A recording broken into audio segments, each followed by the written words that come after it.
Hello. हाँ नहीं, मैं उधर नहीं है। हाँ हाँ हाँ हाँ, नहीं मैं कुछ दिन के बाद आऊँगा। नहीं नहीं, वो 2 दिन के बाद आऊँगा। हाँ, ऑफिस में दे दो, ऑफिस में। अच्छा हाँ, वो ऑफिस में दे दो बस, कोई बात नहीं। कोई उधर एक ऑफिसर है ना, उसको दे दो। हाँ हाँ, अच्छा हाँ ठीक है। हाँ ഓക്കെ ഓക്കെ. കർണാടക ഹൈക്കോടതിയിൽ ഒരു കേസാ, മർഡർ കേസ്, ക്രിമിനൽ കേസാ. അന്വേഷണ ഉദ്യോഗസ്ഥൻ കൊടുത്ത റിപ്പോർട്ട് പൂർണ്ണമല്ലെന്ന് മജിസ്ട്രേറ്റ്. പ്രതിയെ തേടിയുള്ള അന്വേഷണം കേരളത്തിലേക്ക്. നമ്മുടെ അതിർത്തിയല്ലേ കാസർഗോഡ്. അന്വേഷണം ഇപ്പൊ ഗുണ്ടൽപേട് വരെ എത്തിയിട്ടുണ്ട്. ആളെ പൊക്കി. സാറിന്റെ കേസാണോ? അല്ല, എന്റെ ഒരു ജൂനിയറാ. ഇളയ ഗൗഡാന്ന് ഞാൻ വിളിക്കും. നീലേശ്വരത്തുകാരനാ, മിടുക്കനാ. സാറിന്റെ ശിഷ്യനല്ലയോ, അപ്പൊ പിന്നെ മോശമാവത്തില്ലല്ലോ. കേരളത്തിലങ്ങ് വേരുറപ്പിച്ചു അല്ലേ? ഞങ്ങളെ പോലുള്ള വക്കീലന്മാർക്കും മീഡിയക്കാർക്കും നല്ല വളക്കൂറുള്ള മണ്ണാണല്ലോ സാറേ ഇപ്പൊ കേരളം. ക്രിമിനൽസിന്റെയും ക്രിമിനൽ കേസിന്റെയും ഒക്കെ എണ്ണം ഇപ്പൊ കൂടിക്കൂടി വരികയല്ലേ. സാറൊക്കെ റിട്ടയറായി ഇനി കോടതിയിലേക്ക് ഇല്ല എന്നൊക്കെ ഉള്ള പ്രഖ്യാപനം ഞാൻ വായിച്ചായിരുന്നു. അങ്ങേപ്പോലുള്ളവർ വീണ്ടും ഗൗണിട്ട് വരുമ്പോൾ നമ്മുടെ തൊഴിലിന്റെ മഹത്വം അങ്ങ് വളരുക. ഒപ്പം ക്രിമിനൽസിന്റെയും മഹത്വം വളരുകയാണ് കേരളത്തിൽ അല്ലേ? അതുകൊണ്ടാണല്ലോ മിസ്റ്റർ KGSനെ പോലെയുള്ള ആളുകൾ തേടിപ്പിടിച്ച് ഈ കോടനാട് കേസിൽ പിടിമുറുക്കിയത്. ക്രിമിനൽസിന്റെ കൂടാരമാണ് കോടനാട് ഫ്ലാറ്റും മരതകം വീടും ഒക്കെ സാറ് തന്നെ ഉറപ്പിക്കുക അല്ലേ? അല്ല എന്ന് പറയേണ്ട കാര്യമില്ലല്ലോ KGS. എന്നെ പോലൊരു ക്രിമിനൽ ലോയറിന് ആരോടായിരിക്കും കൂടുതൽ സൗഹൃദം? ക്രിമിനൽസിനോട്. പക്ഷേ KGSന്റെ ട്രാക്ക് റെക്കോർഡ് വേറെയാണല്ലോ. നിങ്ങളുടെ പ്ലാറ്റ്ഫോം വേറെയാ, കോടതിയല്ല. ഈ അധിക ഭാരം എന്തിനാ എൻ്റെ KGS എങ്ങനെ ചുമക്കുന്നത്? ചുമക്കുന്ന ഭാരം അതൊരു ഭാരമാണെന്ന് തോന്നുന്നത് എപ്പോഴാ സാർ? ആവശ്യത്തിലേറെ തലയിലെടുത്ത് വെക്കുമ്പോൾ അല്ലേ? സാറിനെ പോലുള്ളവരുടെ കാഴ്ചപ്പാടിൽ അതൊരു ഭാരമായിട്ട് തോന്നും. പക്ഷേ എനിക്കങ്ങനല്ല. പെണ്ണിന്റെ കണ്ണീര് തോളത്ത് വീണ അത് തുടച്ചു കളയില്ല ഒരാണും, നെഞ്ചോട് ചേർക്കും. അത് യഥാർത്ഥ പുരുഷ ലക്ഷണമാണ്.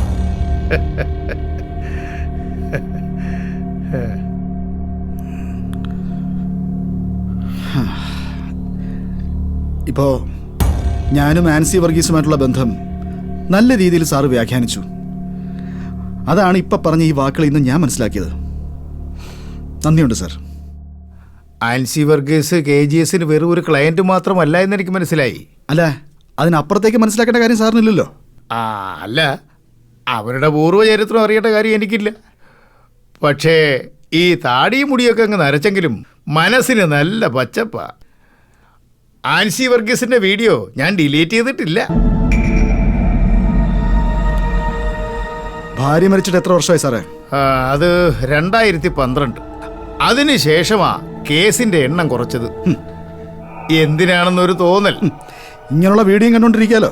കൈ പിടിച്ച് കൂടെ നടക്കാൻ ആളില്ലെന്നായപ്പോ അങ്ങ് ഒതുങ്ങി. ആലത്തൂര് തന്നെ. KGSന്റെ അവസ്ഥ ഇതായിരുന്നു എന്ന് എനിക്കറിയാം. ഇപ്പൊ തിരിച്ചു വന്ന് ഒരു പെണ്ണിന്റെ കൈയും പിടിച്ച് അവൾക്കൊപ്പം നടക്കാൻ തുടങ്ങിയപ്പോ മുന്നിലൊരു ലക്ഷ്യം കാണാൻ തുടങ്ങി അല്ലേ KGS? ലക്ഷ്യം നല്ലതിനാകുമ്പോൾ വഴി ദുർഘടമാണെങ്കിലും അതൊരു പ്രശ്നമല്ലല്ലോ സാറേ.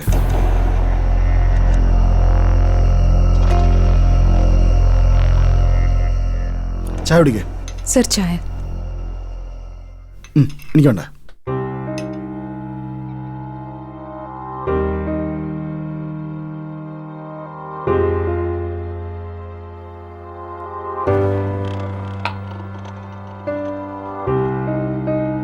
ഡൽഹിയിലെ കൊണാർ പ്ലേസിലെ മരിയ ഫ്ലാറ്റിന് മുന്നിലൂടെ 5-6 മാസം മുമ്പ് ഞാനൊന്ന് നടക്കാനിറങ്ങി.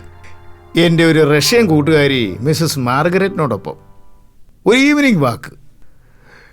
ഡൽഹിയിലുള്ള ഒരു പത്രപ്രവർത്തകൻ രവീന്ദ്ര ചാറ്റർജി, താങ്കളുടെ ഒരു കൊളീഗ, അദ്ദേഹം ചൂണ്ടിക്കാണിച്ചു KGSും അദ്ദേഹത്തിൻ്റെ ഭാര്യ ശിവപ്രിയയും താമസിക്കുന്ന സ്ഥലം.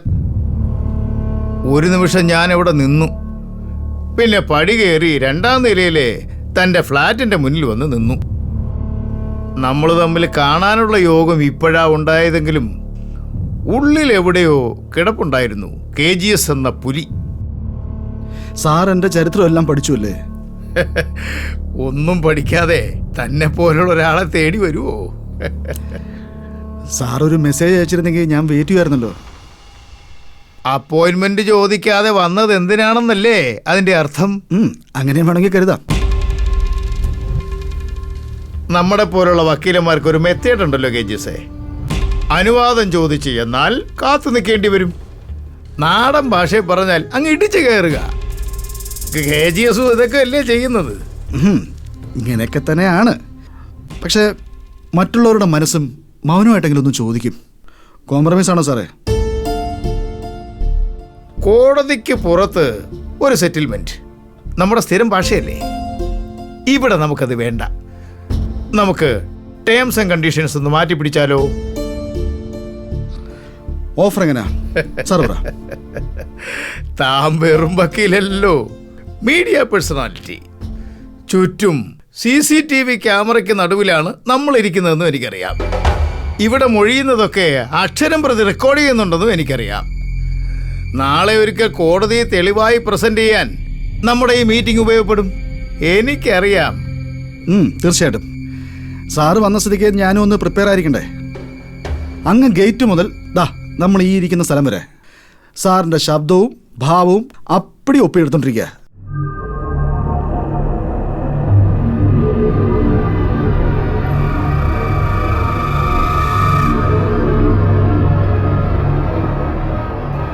ഈ ആൻസി വർഗീസിന് 2 കുട്ടികളാണ്.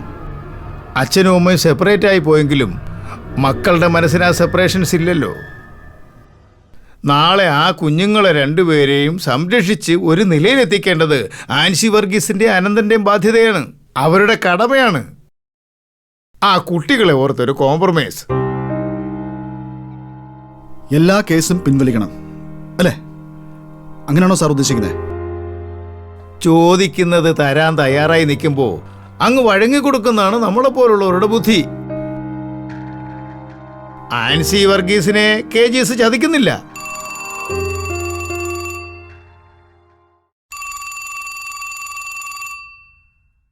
എക്സ്ക്യൂസ് മീ, ഞാൻ ഈ കോൾ ഒന്ന് അറ്റൻഡ് ചെയ്യോട്ടെ? ആയിക്കോട്ടെ, ഞാൻ എൻ്റെ ക്ലയൻറ്റുമായിട്ടൊന്ന് സംസാരിക്കട്ടെ.